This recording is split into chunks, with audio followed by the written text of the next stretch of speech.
Hello there, very good afternoon to you, and a warm welcome to Elumba Television. My name is Angel Lady, and we're trusting that you are staying safe and, of course, wearing that consciousness as always. Well, today we want to look at the pensions fund saga. You heard right. Governors have applied to the federal government to grant permission for them to borrow the pensions fund.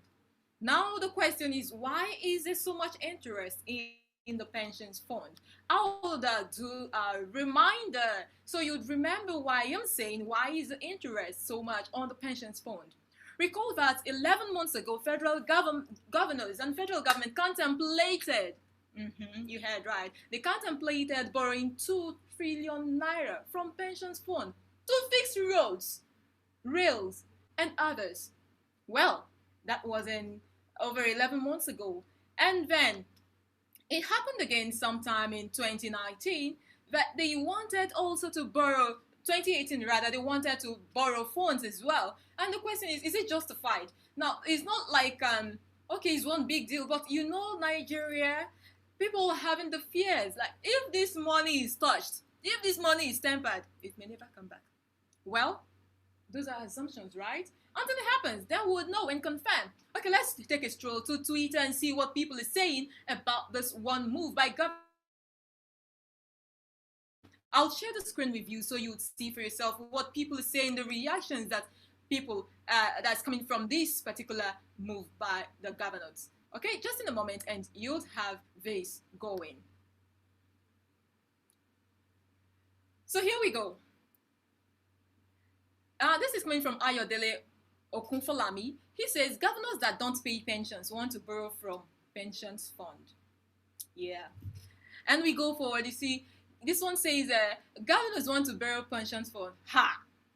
And then from Serap Handel, we see Serap saying, we said in our letter yesterday, allowing the governors to borrow from pensions fund would be detrimental to the interests of the beneficiaries of the fund, especially given the vulnerability of the funds to corruption in Nigeria and the transparency deficit in several states. Now, these are reactions that are trailing the movement to borrow from pensions fund. We go further, we see another one, the crop of governors that should never be allowed to borrow from pensions fund. The same governors that did not contribute a dime to the pensions fund now want to borrow from it. Now think about it. Nothing has been put, or you don't put anything. It's just like you planting. You go to your farm, you plant, and over time you harvest because you have planted. There's something down there, right? But in this case, you do not plant at all. What are you expecting? You want to harvest? Well, you may never get a harvest. But in this case, we're seeing that the governors are wanting to borrow, that's the word, borrow money from pensions fund. Will it be returned if they borrow? We don't know. You don't know either. But these are reactions coming from Nigeria. And let's see how this will go unfold eventually. And then we have another story. Can the federal government even borrow from the pensions fund to address this ASU matter? For God's sake, at least it's more reasonable, productive, and far better than doing so for state governors. This assertion is saying it's even better for ASU to even be paid from the pension fund to at least bring back students to school instead of giving it to state government, because they don't trust the state government to deliver on whatever it is that they want the funds for. And yeah, we still see another one from ISAN, #NSAS. If the governors are allowed to borrow 17 trillion naira from the pensions fund, 90% of the money will be directed to personal accounts. That's another take on this one. Okay, Nigerians, people, this is what is happening in Nigeria concerning the fund. And we're saying, why the interest in the fund? Why is it that every year there will be some sort of attention towards that direction? Why is it that the year wouldn't run to the end without someone saying, oh, pensions fund?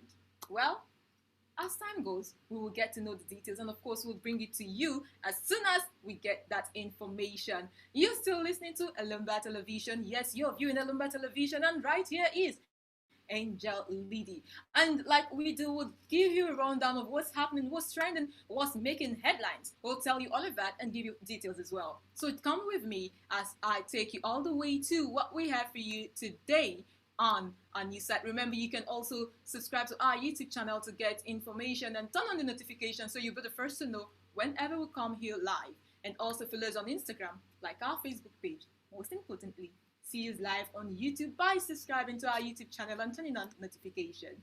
All right, over now to the news section of Elumba Television, where we have news information. Remember, you can also visit the site for yourself and see what we've got at www.elumba.com. And now the headlines. Bayelsa police recovers dead bodies of 6 policemen who died from both mishap. May they rest in peace. And then we see this one. Reps Caucus ask FEC to invoke Section 144 and declare Buhari incapable of ruling. Let's see how that goes eventually. By-elections marred by overvoting, staff abduction, violence, assault, arson, ballot snatching. That's a report from INEC.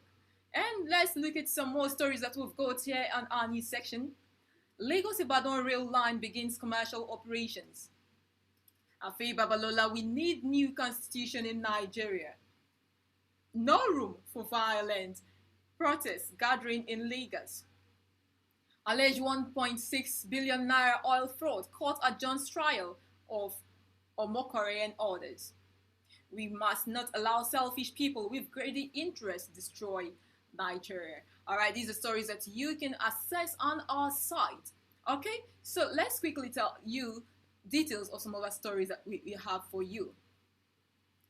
And we have the story that says Serap asks Buhari to stop governors from borrowing 17 trillion from pensions fund. Now the details.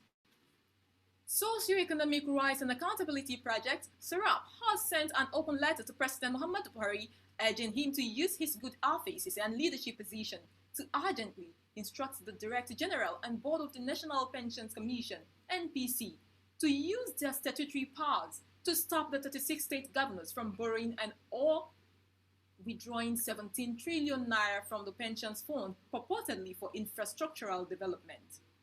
The governors last week reportedly proposed to borrow around 17 trillion naira from the pensions fund after receiving a briefing from the Kaduna State Governor, Malam Nasir El-Rufai, who is the chairman of the National Economic Council Ad Hoc Committee on leveraging portion of accumulated pensions fund for investments in Nigeria, Sovereign Investment Authority, NSIA.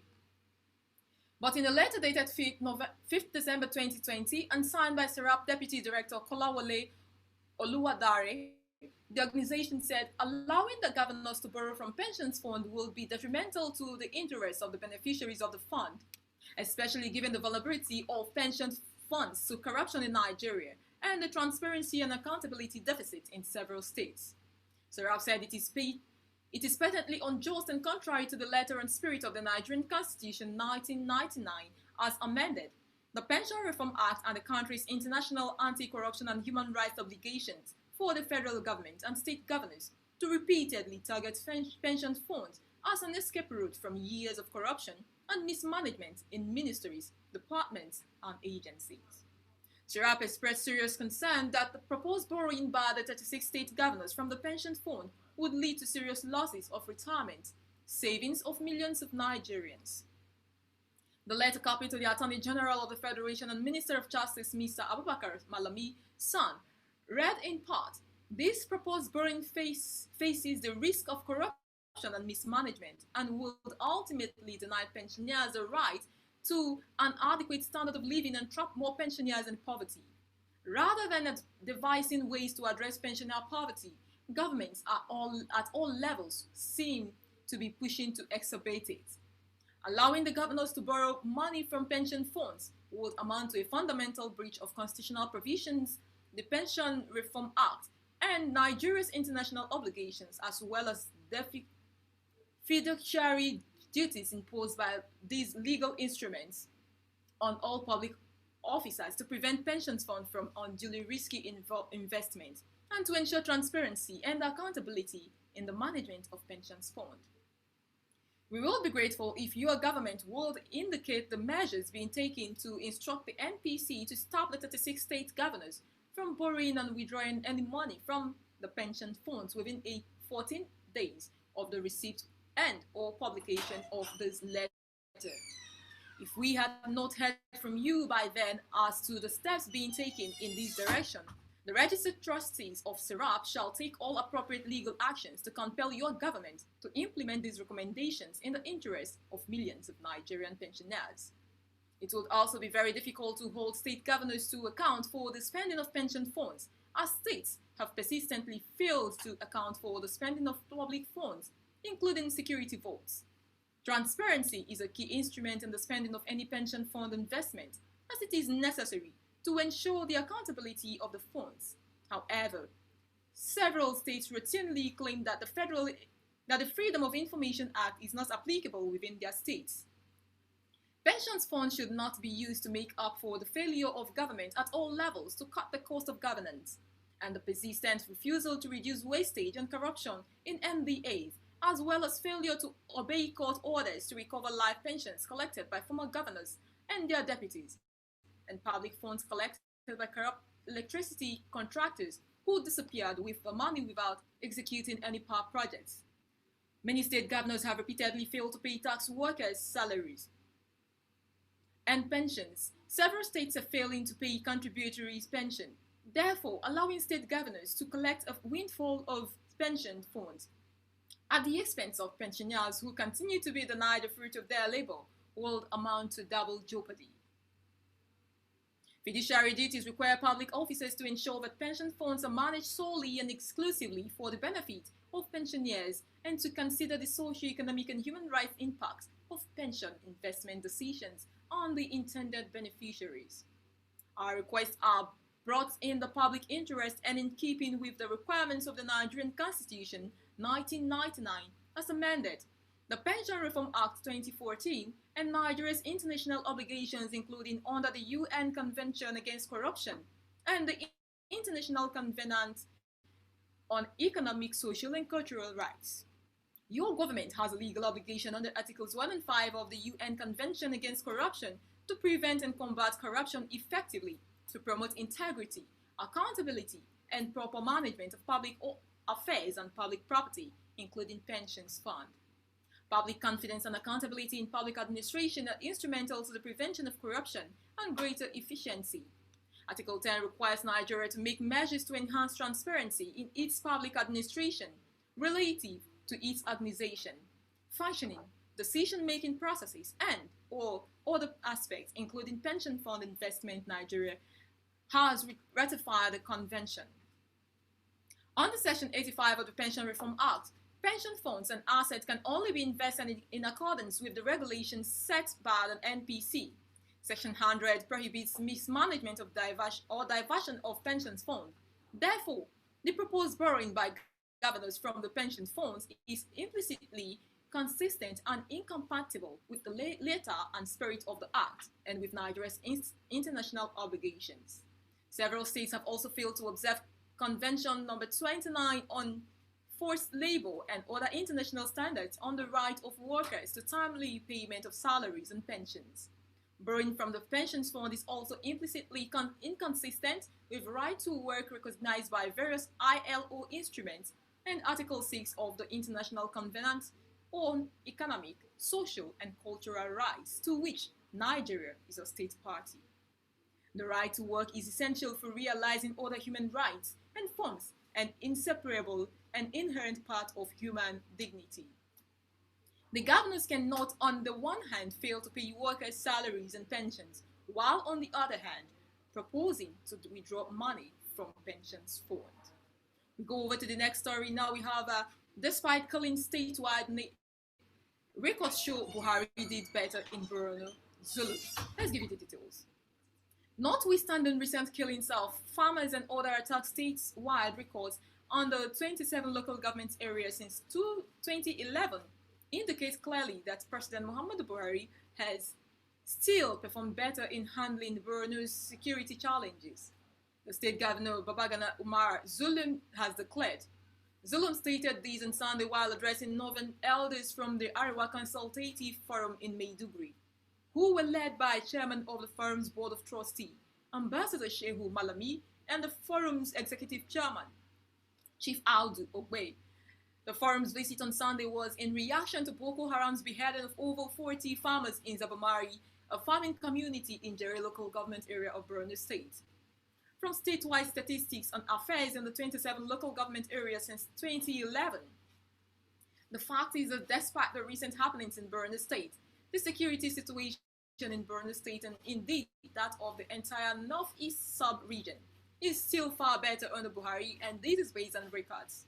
For instance, unlike the years before Buhari when a number of local governments were no-go areas, we now have citizens led by our traditional rulers safely back to Bama, Goza, Askira, Uba, Dikwa, Ngala, Monguno, Kuka, Dambawa, Konduga, Mafa, all of which no one could visit nor talk of living there. Our emirs were all in exile. Today, Bama is coming back to life, and so is Askira, Uba, Dambawa, Goza, and others. Life is even returning to Baga. This was impossible before Buhari. In fact, it was not possible to move a few kilometers out of Maiduguri. Insurgents were so bold to attack and take over military facilities like the army barrack at Monguno, Bama, Giwa barracks, and multinational joint task force headquarters in Baga, to mention just a few. There were daily attacks, bomb blasts in many parts of Maiduguri, the most populated part of the state, but all of these have stopped under Buhari. These are the records, and no one can dispute these records, Zulum said. The governor, however, in the about current realities than comparing the past and present. The insurgents, by their nature, always want to attract publicity, which is very strategic for terror propaganda, so they resorted to attacking our communities and running away, and of course, this worries us, Zulum added. The governor said the people will remain optimistic and keep doing their part in shared efforts to find sustainable peace in the state.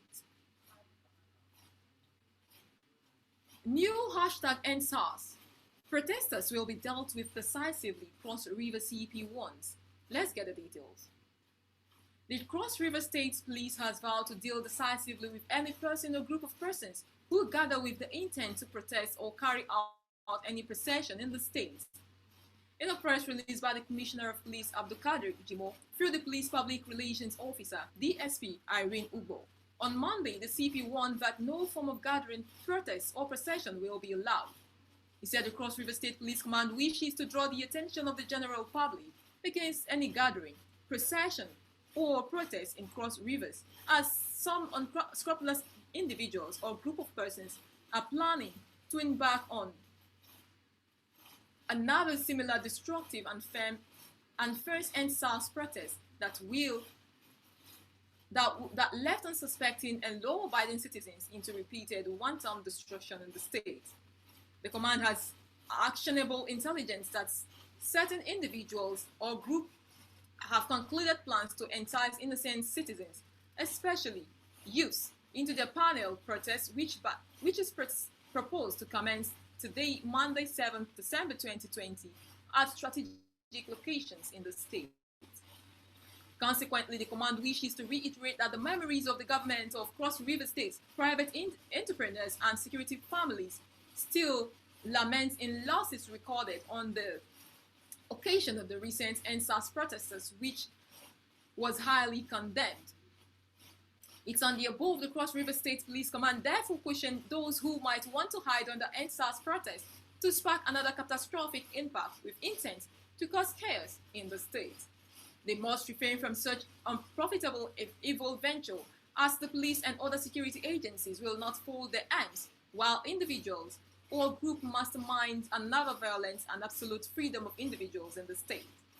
The statement further read, in the same vein, the command equally wants parents and guardians to caution and discourage their children from being used for any act, gathering, or protest capable of causing mayhem in the state. At this juncture, this command wishes to state crystal clear that any unlawful assembly, procession, or protest will be ethically subdued in line with the provision of the extant laws, he stated.